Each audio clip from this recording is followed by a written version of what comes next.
കോടതി മുമ്പാകെ സത്യം മാത്രമേ ബോധിപ്പിക്കാവൂ. സത്യം സത്യം സത്യം. നേരത്തെ ആരെങ്കിലും ഒന്ന് കള്ളം പറഞ്ഞ? സത്യം സത്യം സത്യം. താങ്കളുടെ പേരെന്താണ്? അതൊരു ചോദ്യം. നിങ്ങൾ ഇന്നലെ ഫീസ് ചോദിച്ച സമയത്ത് പറഞ്ഞു മംഗളഭാന് 10,000 രൂപ വേണമെന്ന് പറഞ്ഞു. ഞാൻ തരാന്ന് പറഞ്ഞു. ഭാര്യയും ഭർത്താവും കൂടെയാണ് ബാധിക്കുന്നത് പറഞ്ഞു. അത് ഞാൻ സംഭവിച്ചു. പിന്നെ പറഞ്ഞു മംഗളഭാന് തോക്കാണെങ്കിൽ 10,000 തരാൻ പറ്റുമെന്ന് പറഞ്ഞു.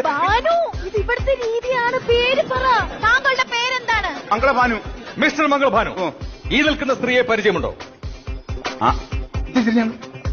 പരിചയമില്ല.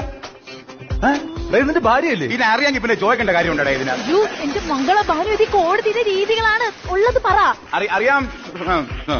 ആക്ച്വലി എന്താണ് നിങ്ങൾ തമ്മിലുള്ള പ്രശ്നം? ആഴ്ചയിലല്ല പ്രശ്നം, ഡെയിലി പ്രശ്നമാണ്. കല്യാണം കഴിച്ചതിന് ശേഷം ഡെയിലി പ്രശ്നം.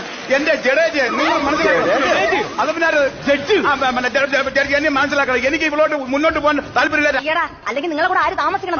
ജഡ്ജി സാറേ, എനിക്ക് ഒരു നിമിഷം പോലും ഇയാളോട് താമസിക്കണ്ട. എനിക്ക് എത്രയും പെട്ടെന്ന് റിവേഴ്സ് വേണം. എനിക്ക് എത്രയും പെട്ടെന്ന് റിവേഴ്സ് വേണം. അല്ല, ഈ റിവേഴ്സ് എന്ന് പറഞ്ഞ അത് ഈ ഭാര്യയും ഭർത്താവും കൂടെ പിരിയുമ്പോൾ നമുക്ക് കോടതിയിൽ നിന്ന് ഒരു പേപ്പർ വരില്ല. അത് കേട്ടാ, വിവാഹമോചനത്തിൽ പറഞ്ഞതാണ്. റിവേഴ്സ് ഇതാണ്. വിദ്യാഭ്യാസമില്ല, വിവരമില്ല. എനിക്ക് ഇതിന്റെ കൂടെ മുന്നോട്ട് പോകാൻ പറ്റില്ല. പുതിയ കാലഘട്ടം, ന്യൂ ജനറേഷൻ. ഞാനിങ്ങനെ പുറത്തിറങ്ങി നടക്കും. അതുകൊണ്ട് ഇവളുമായിട്ടുള്ള ബന്ധം എനിക്ക് വേണ്ട. I want dry wash.